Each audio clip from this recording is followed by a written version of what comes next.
जय हिंद साथियों। नाम है हमारा अंकित शर्मा और आप देखना स्टार्ट कर चुके हैं यूट्यूब चैनल लॉजिकल स्टडीज। दोस्तों, आज हम बात करेंगे भारत और उत्तर कोरिया के संबंध इतने अच्छे क्यों नहीं हैं। आखिर क्या कारण है कि भारत और उत्तर कोरिया अपने संबंध बहुत अच्छे नहीं रख पाते हैं। वैसे भारत और उत्तर कोरिया के संबंध बहुत ख़राब नहीं हैं, लेकिन उतने अच्छे नहीं हैं जितने अच्छे होने चाहिए। भारत का उत्तर कोरिया में एक दूतावास भी है, लेकिन उसकी भी हालत बहुत अच्छी नहीं है। तो आखिर वो कौन कौन से कारण हैं, तो अगर हम उन्हीं पे बात करें तो भारत और उत्तर कोरिया के जो संबंध इतने अच्छे नहीं हैं, उसका जो पहला कारण है वो है भारत और दक्षिण कोरिया के अच्छे संबंध। अब आप कहेंगे कि इसमें दक्षिण कोरिया कहाँ से आ गया, क्योंकि उत्तर कोरिया और दक्षिण कोरिया आपस में एक दूसरे के ध्रुव विरोधी हैं। दोनों में 1950 में झगड़ा हुआ, फिर समझौता हुआ, तो काफ़ी समय तक इन दोनों में झगड़ा चलता रहा। तो भारत उन 21 देशों में शामिल था जिन्होंने कोरियन वार में ऑफिशियली भाग लिया था। फिर वहाँ पे जब चुनाव हुए तो वहाँ के इलेक्शन कमीशन के लिए वहाँ पे जो निगरानी समिति बनी यूएन की, उसमें जो 9 सदस्यीय टीम थी, उसमें भी भारत ने भाग लिया था, उसका भी एक सम्मिलित सदस्य था। तो इसी वजह से भारत वहाँ पे काफ़ी महत्वपूर्ण भूमिका में है। और इसका दूसरा कारण है उत्तर कोरिया और पाकिस्तान के अच्छे संबंध। अब जो हमारा पहला पॉइंट है कि भारत और दक्षिण कोरिया के अच्छे संबंध आखिर क्यों हैं।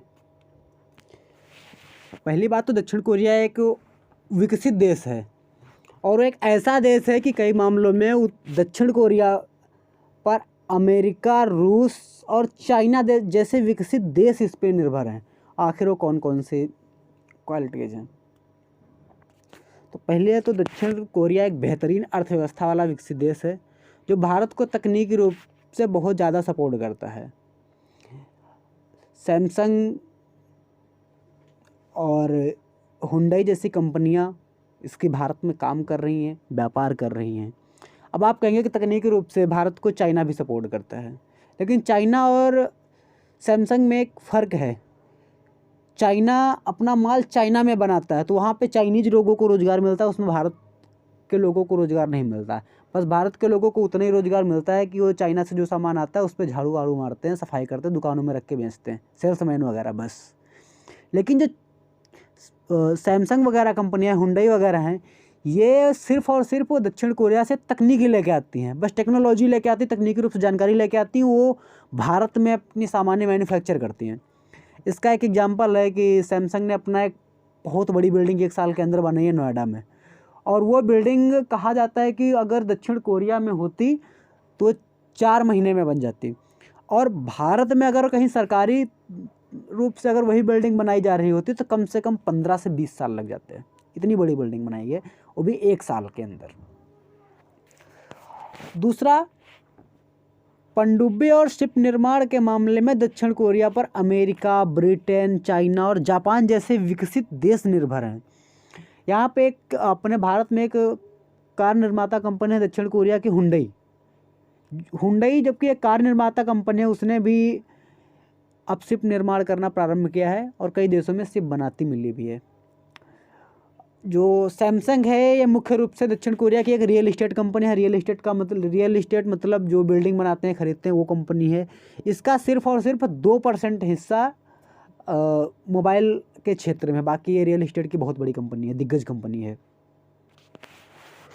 और दक्षिण कोरिया की जो बुलेट ट्रेन है, कहा जाता है वो 500 किलोमीटर पर आवर की स्पीड से दौड़ती है। इसके प्रमाण भी मिले हैं, आप गूगल पे चेक कर सकते हैं।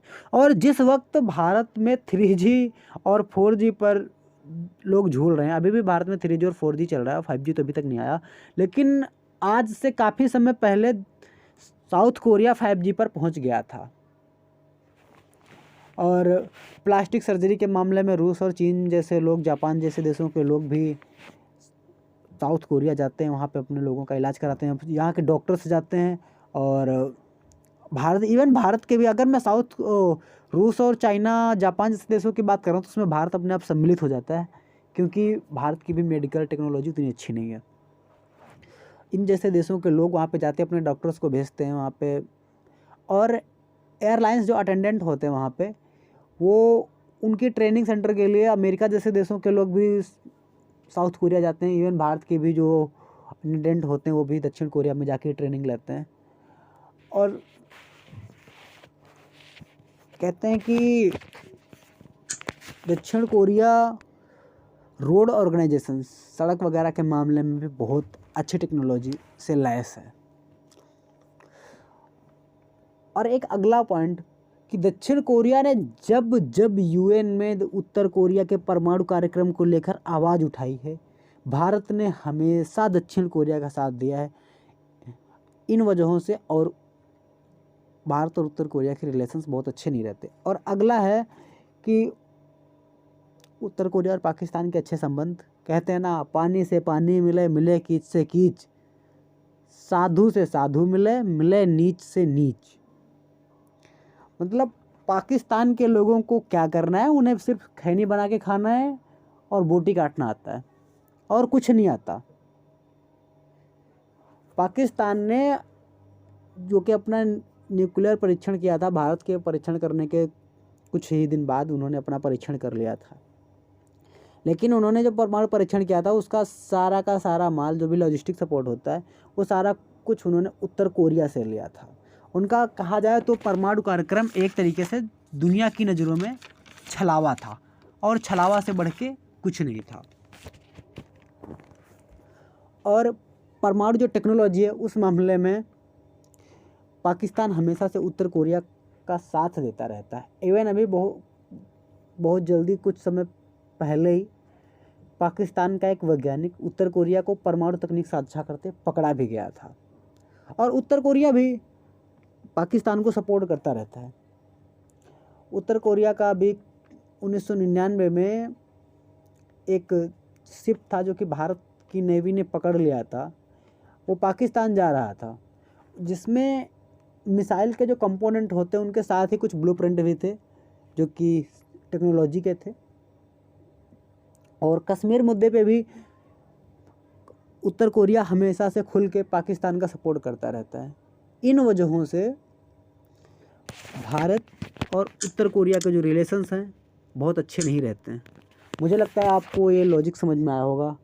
और अगर आपको मेरी बातें समझ में आई हैं तो आप हमारे यूट्यूब चैनल को लाइक करें, सब्सक्राइब करें और ज़्यादा से ज़्यादा शेयर करें।